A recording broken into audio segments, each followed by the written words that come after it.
ওমর ইবনে খাত্তাব রাদিয়াল্লাহু তাআলা আনহু তিনি রোমের খ্রিস্টানদের সম্মান, আপ্যায়ন, মর্যাদাকে সুন্নাতের সামনে ভুলুণ্ঠিত করেন নাই, বরং সুন্নাতকে রক্ষা করতে গিয়ে তাদের মর্যাদাকে তিনি ত্যাগ করেছেন। ঈশা ছাত্র আন্দোলনের প্রত্যেকটা ছেলেকেও সুন্নাত আঁকড়িয়ে ধরতে হবে, চাই সেই সুন্নাত বড় হোক, চাই সেই সুন্নাত ছোট হোক। আব্দুল্লাহ ইবনে আব্বাস রাদিয়াল্লাহু তাআলা আনহু হজে রওনা করলেন।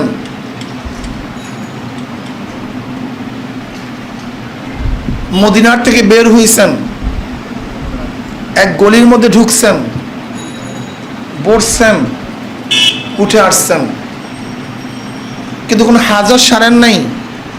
প্রশ্ন করা হলো, আপনি এরকম করলেন কেন? তিনি উত্তর দিলেন, নবী আলাইহিস সালাতু ওয়াস সালামকে দেখেছি এখান থেকে যাওয়ার সময় এখানে বসছেন, কোনো হাজার সারেন নাই। কেন বসছেন, কেন উঠছেন আমি জানি না, তার অনুকরণ করতে গিয়ে আমি এই কাজটা করছি। অথচ আমাদের এই যুগে ঈশা ছাত্র আন্দোলন অনেক ছাত্রদের বা যারা আমরা সদ্য বিদায় হয়ে গেছি, এরকম অনেকের মনোভাব এখন সুন্নাতের প্রতি নাই। আমরা আধুনিক হয়ে যাচ্ছি। ঈশা ছাত্র আন্দোলন আধুনিক হবে সুন্নাতকে আঁকড়িয়ে ধরার মাধ্যমে। সুন্নাতকে ত্যাগ করার ভিত্তিতে আধুনিকতার দরকার ঈশা ছাত্র আন্দোলনের মধ্যে থাকতে পারে না, এটা আমাদের মনে রাখতে হবে। রুহানিয়াত, আজকে রুহানিয়াত আমাদের থেকে অনেক দূরে চলে যাচ্ছে। এখন রুহানিয়াতকে আমরা পছন্দ করছি না। বর্তমান যুগের কিছু ইসলামিক লিডারদের কিছু সফলতাকে প্রশংসা করতে গিয়ে মনে হয় যেন আমরা সাহাবায়ে কেরাম রাদিয়াল্লাহু তাআলা আনহুম আজমাইনদের সেই যুগকে ভুলে যাওয়ার পথে চলছি। ঈশা ছাত্র আন্দোলনের ছেলেদেরকে বলবো, ইমামতির জন্য শর্ত আছে, মুক্তাদির জন্য শর্ত নেই।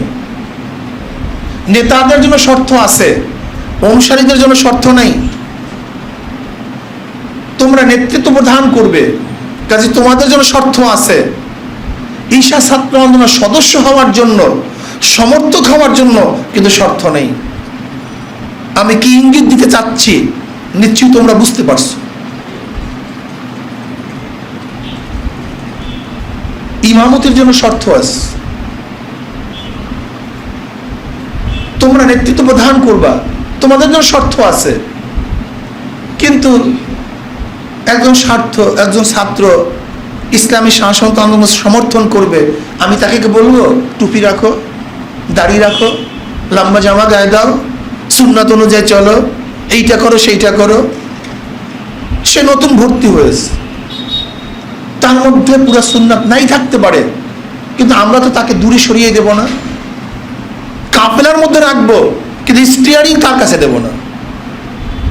যে স্টিয়ারিং দেয় খতরনাক কি, ড্রাইভারের অভিজ্ঞতা হওয়ার প্রয়োজন আছে, অভিজ্ঞশীল হওয়ার প্রয়োজন আছে, কিন্তু যাত্রীদের তত অভিজ্ঞশীল হওয়ার প্রয়োজন নেই। ডাক্তার তার অভিজ্ঞতার প্রয়োজন আছে, রোগীদের অভিজ্ঞতা না থাকলেও হয়। স্টিয়ারিং যে ধরবে তার অনেক কিছু জানার প্রয়োজন আছে, কিন্তু যে যাত্রী হবে তার জন্য তত কিছু বিষয় জানার দরকার নেই। তোমরা ইসলামী বিপ্লবের, ইসলামী হুকুমতের স্টিয়ারিং ধরবা, তোমাদের অবস্থান, তোমাদের আদর্শ, তোমাদের নীতি, তোমাদের কর্মসূচি, তোমাদের ইবাদত, তোমাদের চরিত্র, তোমাদের কথোপকথন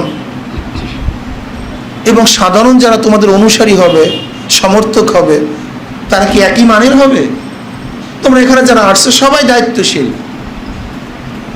এখন তুমি যদি মনে করো তোমার চেহারা সুরাত সাধারণ ছেলেদের মতো হলেই হবে, এটা মানা যায় না। তোমাদের ব্যতিক্রম হওয়ার প্রয়োজন আছে।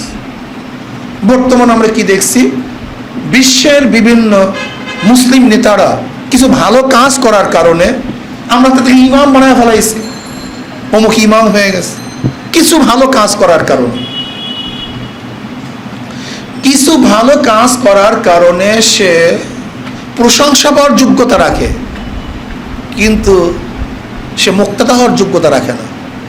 মনে রাখতে হবে, মমতা ব্যানার্জি অনেক ভালো কাজ করে, অনেক ভালো কথা বলে ইসলামের পক্ষে, সে প্রশংসা পাওয়ার যোগ্যতা রাখে, কিন্তু সে আমাদের অনুসারী হতে পারে না। বাবরি মসজিদ নিয়ে ভারতের বহুত হিন্দু লিডাররা অনেক অনেক ভালো বক্তব্য করেছে, ভালো বক্তব্য দিয়েছে, সে প্রশংসা পাওয়ার দাবি রাখে, কিন্তু সে আমার মুক্তাদা হতে পারে না, তার আমি অনুসারী হতে পারি না। ইমরান খান সাহেব জাতিসংঘে ভালো বক্তৃতা করেছে, চমৎকার বক্তৃতা করেছে, সে প্রশংসা পাওয়ার দাবি রাখে, কিন্তু আমি তার অনুসারী হতে পারি না। ইরানের প্রেসিডেন্ট, ইরানের নেতৃবৃন্দ আমেরিকার বিরুদ্ধে লড়তেছে, প্রশংসা পাওয়ার যোগ্যতা রাখে, কিন্তু আমি তার অনুসারী হতে পারি না।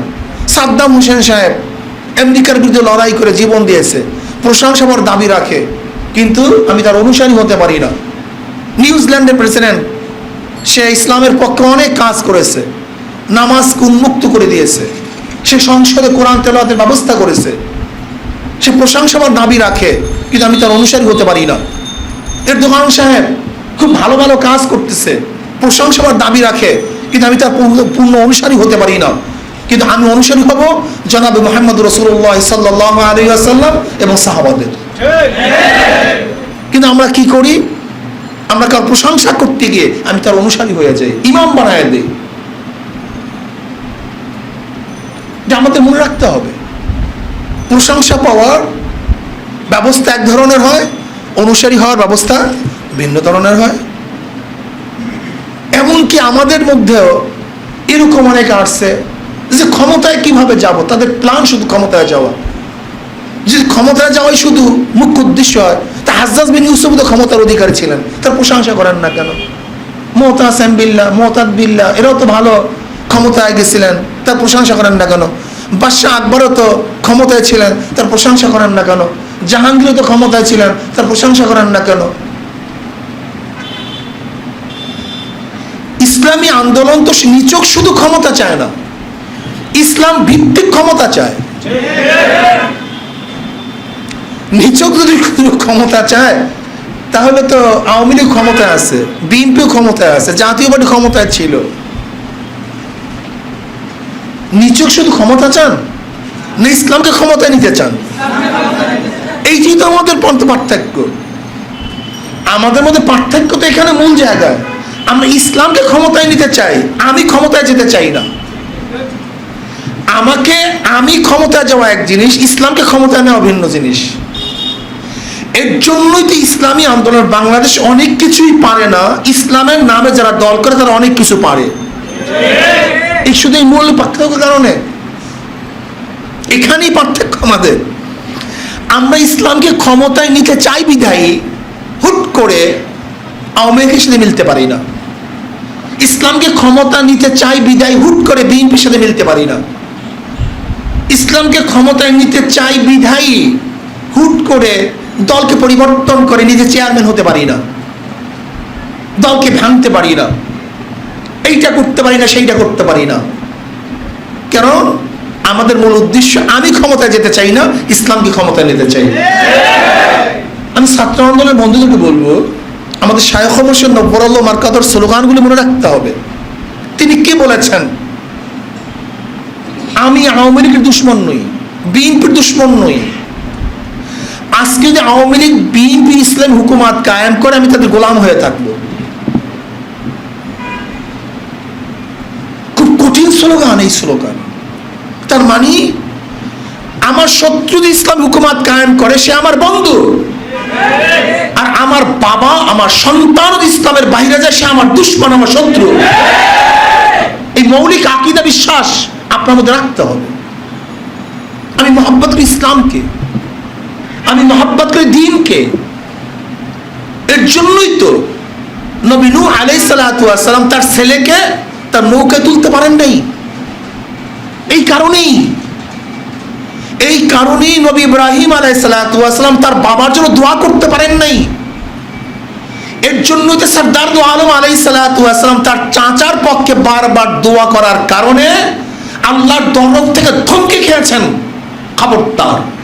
এই কারণেই আমি ইসলামকে স্টাবলিশ করতে চাই, আমি নিজেকে স্টাবলিশ করতে চাই না। ইসলামকে ক্ষমতায় বসাতে চাই, আমি ক্ষমতায় বসতে চাই না। এই আকীদা বিশ্বাস রাখতে হবে ইশা ছাত্র আন্দোলনদেরকে। যদি আজকে আওয়ামী লীগ, বিএনপি, জাতীয় পার্টি, অমুক পার্টি, তমুক পার্টি, রাশেদ খান মেনন বলেন, ইনু বলেন, আমরা তাদেরকে পছন্দ করি না, কেন? বামপন্থী। হ্যাঁ, আজকে ইসলামপন্থী হয়ে যায়, সে আমার বন্ধু হয়ে যাবে। আজকে এই মুহূর্তে ইসলামপন্থী হয়ে গেলে সে আমার আপন হয়ে যাবে। আবার এই শাড়ির মধ্যে যারা আছে, এমনকি আমিও যদি আল্লাহ না করুক ইসলাম থেকে সরে যাই, আমি আপনাদের দুশ্মন হয়ে যাব। এই বিশ্বাস রাখতে হবে। কাজে ঈশা ছাত্র আন্দোলন নিচক শুধু ক্ষমতায় যেতে চায় না, ইসলামকে ক্ষমতায় নিতে চায়। কাজে ইসলামকে বাদ দিয়ে আপনি ইসলামকে ক্ষমতায় নেবেন কিভাবে? হ্যাঁ, ইসলামকে বাদ দিয়ে আপনি ইসলামকে ক্ষমতায় নেবেন কিভাবে? ঈশা ছাত্র আন্দোলনের ছেলেদের মেজাজের মধ্যে অনেক পার্থক্য থাকা চাই, অন্যান্য সংগঠনের ছেলেদের থেকে অনেক পার্থক্য থাকা চাই।